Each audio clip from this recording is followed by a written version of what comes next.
கிரீடத்தை பற்றி பார்க்க போகிறோம். நேபாள நாட்டு ஷா என்ற ராஜ குடும்ப ஆட்சி 1768ஆம் ஆண்டு மகாராஜாதிராஜ பிருத்திவி நாராயண் ஷா என்ற முதல் ராஜாவால் தோற்றுவிக்கப்பட்டது.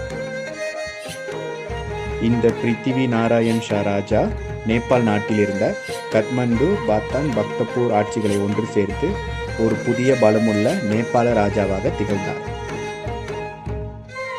பிறகு 1951, 1990, 1996, 2005ஆம் ஆண்டுகளில் நடந்த மக்கள் புரட்சியால் நேபாள ராஜ ஆட்சி வீழ்ச்சி அடைய தொடங்கியது. 1 ஜூன் 2001 நேபாள அரசின் பட்டத்து இளவரசனான டிபேந்திரா தனது ராஜ குடும்பத்தில் உள்ள அனைவரையும் கொன்றான். பிறகு நேபாளின் கடைசி ராஜாவாக டிபேந்திராவின் மாமாவான கயேந்திரா ஆட்சி செய்தார். இறுதியாக